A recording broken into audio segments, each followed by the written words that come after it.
I'm Kelly Ward. And I'm Rebecca Potter. So we've got a new set, as you can see. We're in front of the Hansel and Gretel stove. We can cook children and small adults. Which goes with the Halloween theme. Welcome to our episode, Rebecca. We've titled Running Down a Dream.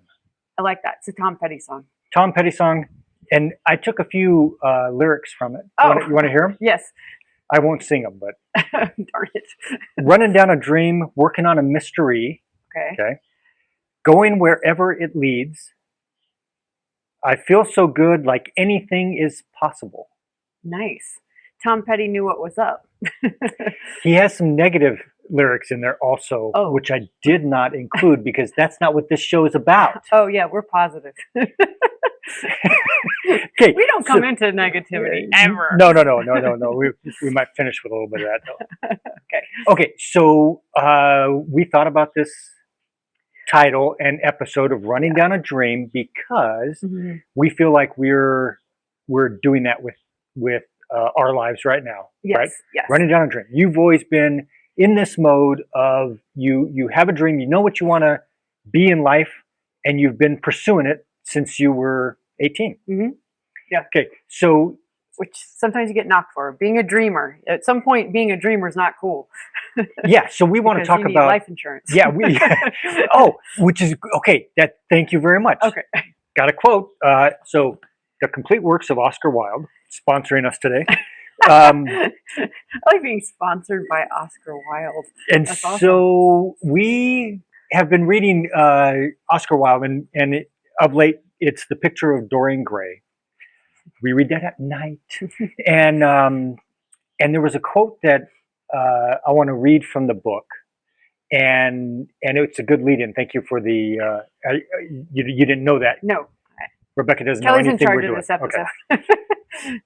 And he says, this is Lord Harry. Okay. Nowadays, most people die of a sort of creeping common sense and discover when it is too late that the only things one never regrets are one's mistakes. Okay, so where does that take us? What do you think of that? Well, I think if you've had a safe, boring, calculated life, not necessarily boring. It is boring though. I try to be nice about this, but it doesn't come out that way. If you don't explore your range of possibility, I doubt you're going to conquer a dream. I doubt you're going to manifest things. I think things being pretty and perfect all the time and life is tra-la-la, I think that's a lack of emotional depth. I think you have to have skinned your knees, tried something and failed, because then you really appreciate every time you have a negative deeper and deeper, that increases your ability for the positive to be higher and higher, is my thinking. So in the book, he has just been speaking to one of the duchesses and asked her if she's ever made mistakes in her life, and she blushes. She blushes and she says, "Oh, I've made a bunch." and he's talking about how to capture some life, some quality of exuberance in life. And he says to her, "Then go make all those mistakes again."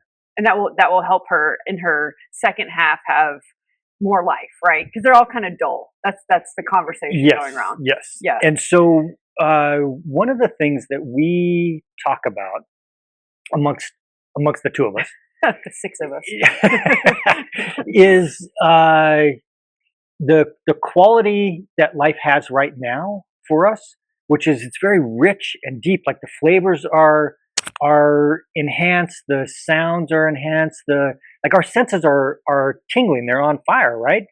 Because we're sort of, what do you want to say? Up against the wall. I mean, yeah, right? I mean, we're making untraditional choices. Not that they're so wild, but we are pushing the prescription's limits. So right, in pursuit of a dream. 2 dreams, or at least probably 2 each. Yeah. Okay, so I want to ask you this. Okay. I don't know what you're asking. Right. Just so you guys know, this is impromptu. Okay. So if I say something stupid, forgive me. What is the difference between goals, dreams, and fantasies? Okay, so fantasies, I'll start there. I think fantasies are meant to stay fantasies. So I think they're things that help us stretch as in terms of possibility. But I think fantasy very often has zero practical implications or likeliness. Maybe it's even so supernatural, there's no way it would happen.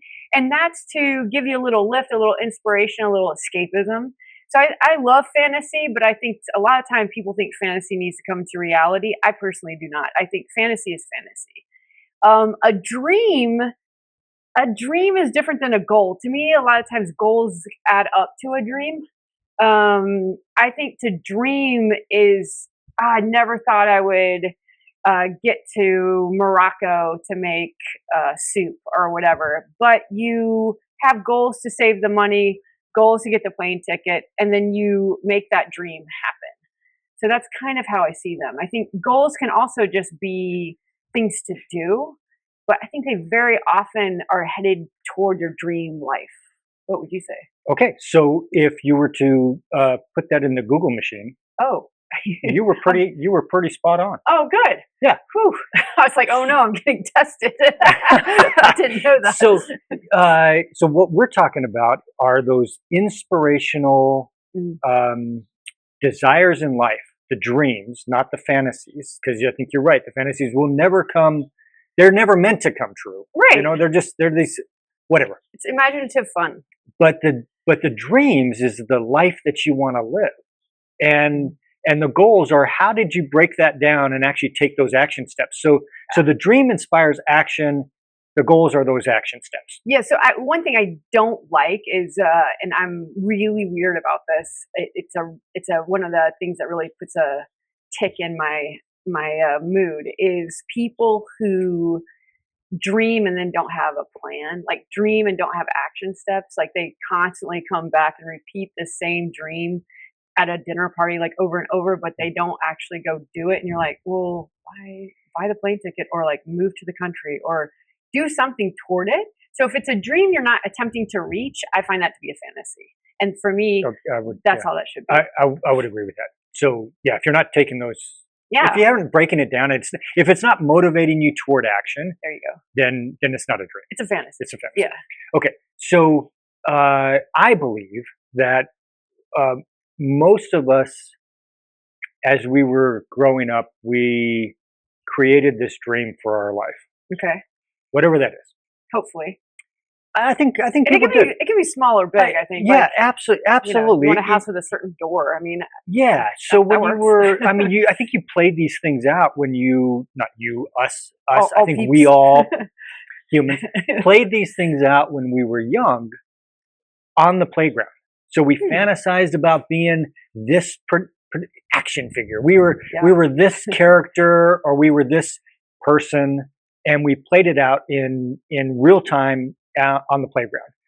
And then as we were asked in grade schools or at home, what do you want to be when you grow up? Right? God. I want to be a fireman. I want to be a this, right? It was astronaut. It changed every day for me. Of course it did. And that was the intent, is you tried it on, right? You tried on the suit. Right.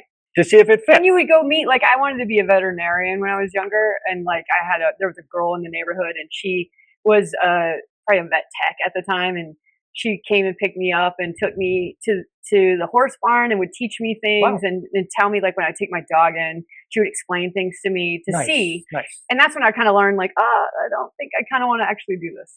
So you're exploring those things when you're a kid, hopefully. Yes. Yeah.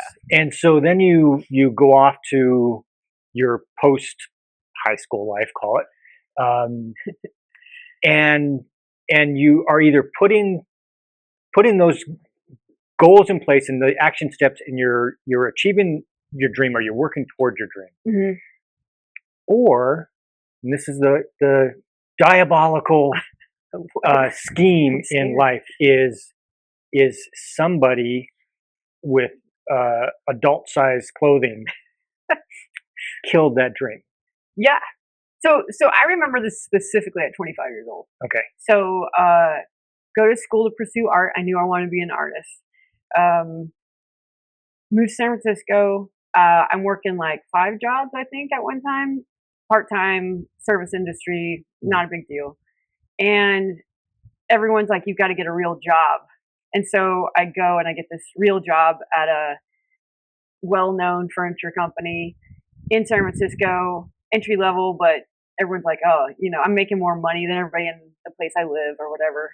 And I'm going to work 9 to 5. And within 3 months, I wasn't painting, and I was still able to go to yoga, but that was it. So my whole life was kind of eaten up. And I quickly realized I can't do this.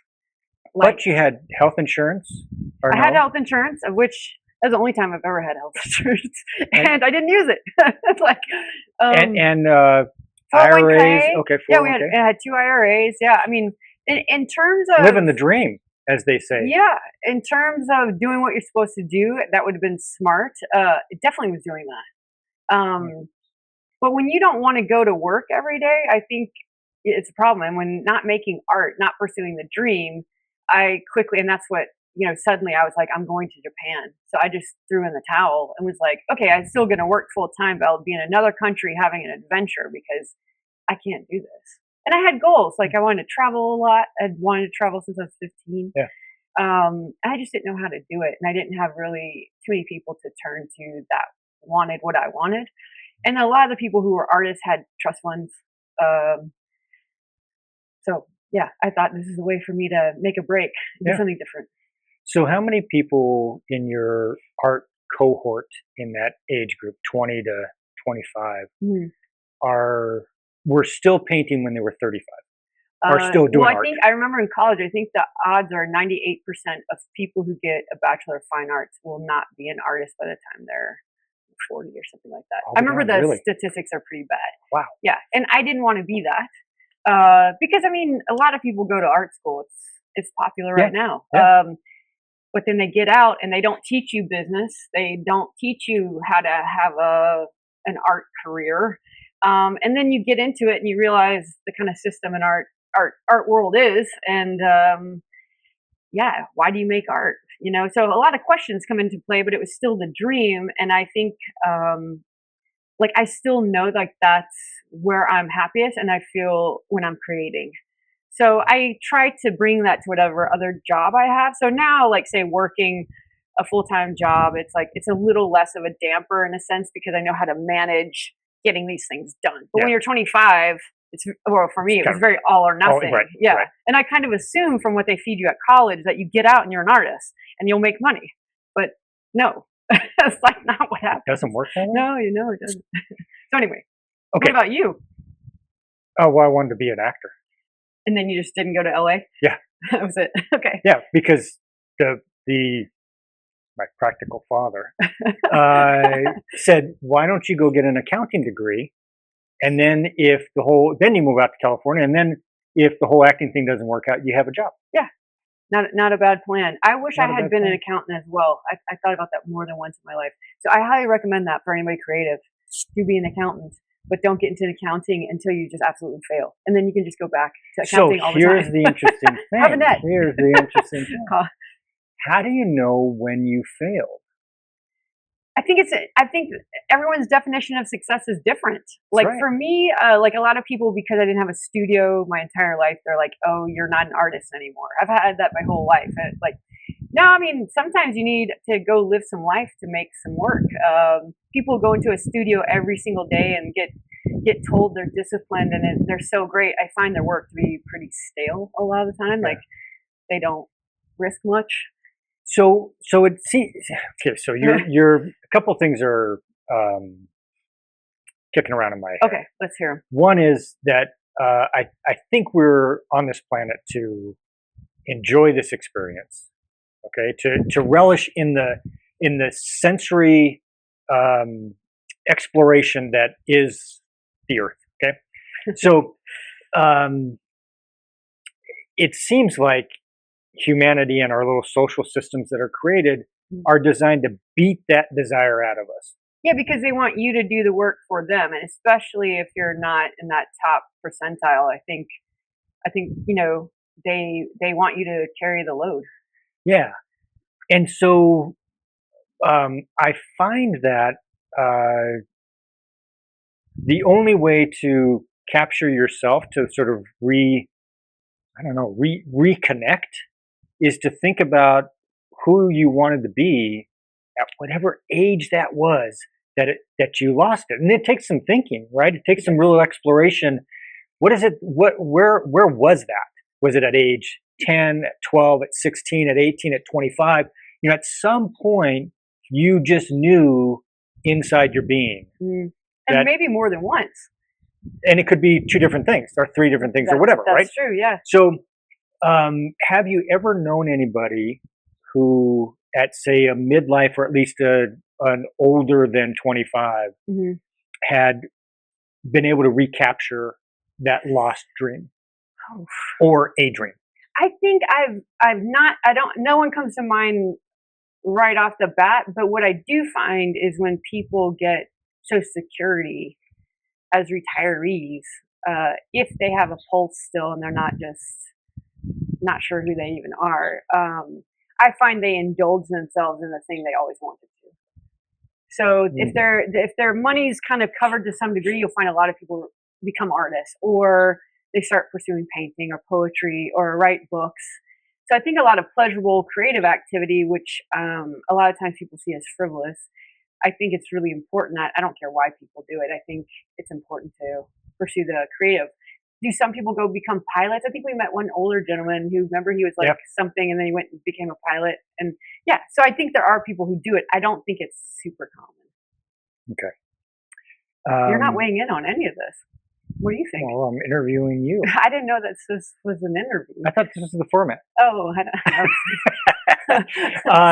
I'm like, okay, this is a one-way conversation. I'm trying to think what the I'm trying to think what the if I do know anybody. I don't know that I don't know that I do, but I also don't know that I don't know somebody who's done that. And and we're in a community in which there are many older people, and they seem to be alive and they seem to be doing stuff and whatnot. And so there's probably quite a few of them that, like you just described, which is, okay, I'm retired. I've got my my income coming in, so now I can be safe and secure, kind of thing. Right. I was thinking more when you're still in your earning years. Yes. Too young for retirement. I got like 20 more years to go.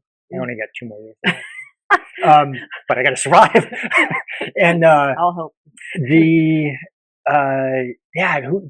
To sort of put it all on the line, which you've been doing your whole life, so it's not even a thing, which right? Which could be foolish. I mean, yeah, but I tend to run a cycle that is working and then trying to push something without enough runway, and then going back and then making some money and then making some art, moving. I think for me, it's just that I move so much that has not been helpful.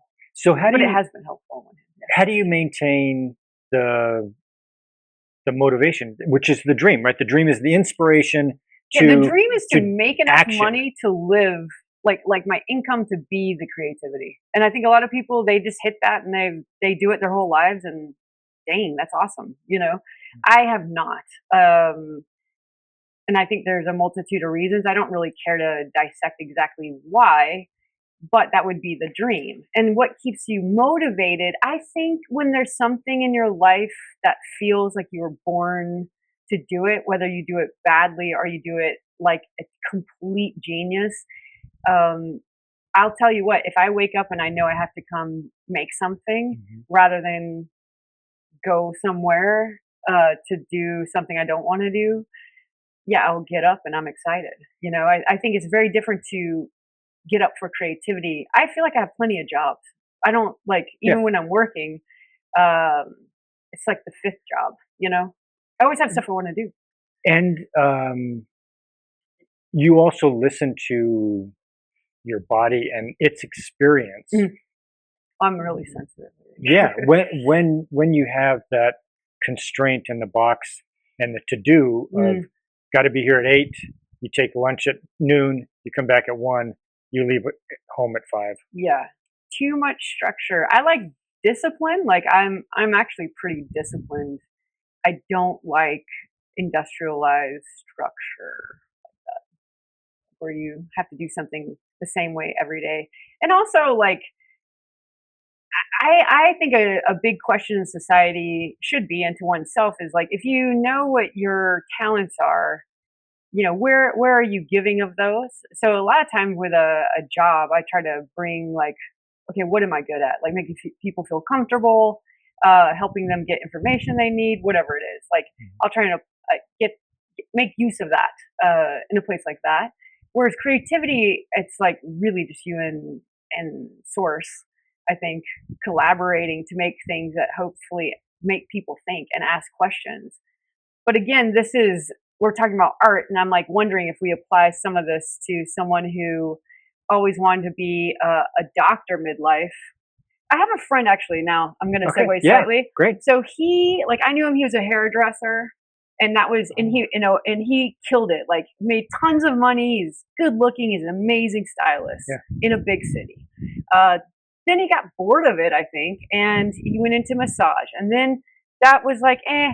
And so maybe he went back to hair for a minute. I don't remember. But he ends up going to become an RN. And he must have been in his 40s. Yeah. And every time he morphed, he was successful at it. And he loved it. And he knew why. So I admire him for that. I think he would always say that quote like, you're only another day older, so go ahead and start. Yeah. You're only another day older, so go ahead and start. So if I would say like, oh, I really want to do this, he would be like, start today. Go do it. And I think that's sound advice because he proved it. Yeah. So our dreams, people's dreams, not the dreams you have at night, your life dreams, are they inherently selfish? I hope so. I'm a proponent of selfishness because I think that word has been absolutely screwed up. Hijacked? Yep. For negativity? Yep. And when I did yoga in San Francisco, there was in the bathroom, it was that quote, which we've probably said on this before. If you don't take care of yourself first, you can't take care of anyone else, basically. I think one of the biggest ways to shine your light is to pursue a dream, is to because I don't think people want to pursue a dream to be selfish. I think they want to be their best selves to give back to the world. Yeah. Okay. Yeah. So, how? Let's think. We've talked about this on the various podcasts. Okay. Good design. I'm a fan. Yes. And don't always do it. What is good design? I think when form and function meet well. Okay. Dance well. Lifestyle, which might include relationship. Mm-hmm.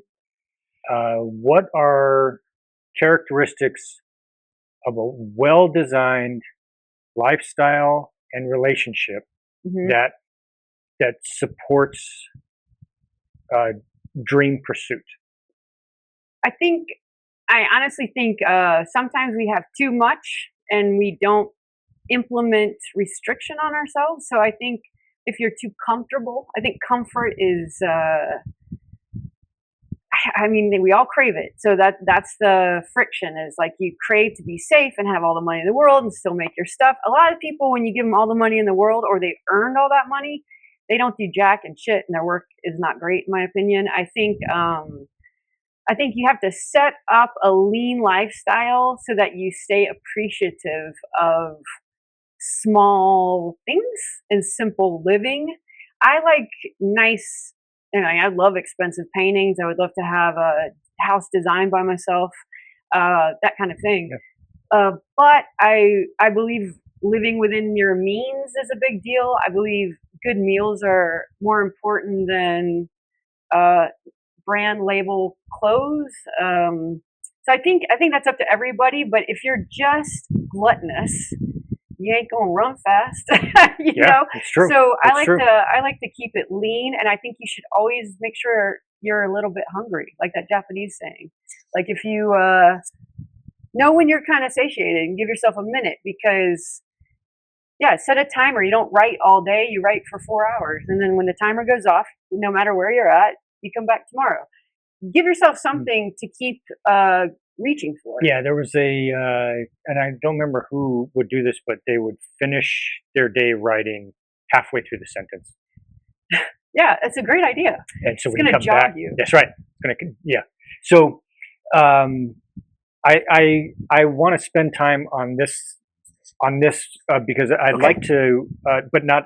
We're gonna segue to the close, Yeah. but we're gonna come back, Okay. and what I want to come back with on subsequent podcasts is relationship and lifestyle and daily living that supports the individual as they're moving through towards their dream on their physical, mental, emotional, spiritual components, So their totality, right? Okay, so you're saying like we'll come back and this will start being a little bit more about the influences and practices between two people that help you reach your dreams. Yes. Okay. I think that's a good idea because I think we know a lot of couples who there's at least one dreamer, or they're both dreamers, or both creatives, and having a relationship that's not codependent or toxic, or where one person's getting all the stuff and the other person's not, and how do you balance that, and is it cyclical? It's all very interesting. Yeah. I think about that a lot as creative people because it takes so much to focus. Right. Also, we can do this now, or we can push it to another one. You tell me. Okay. How do you keep the ants at bay? The ants. The automatic negative thoughts.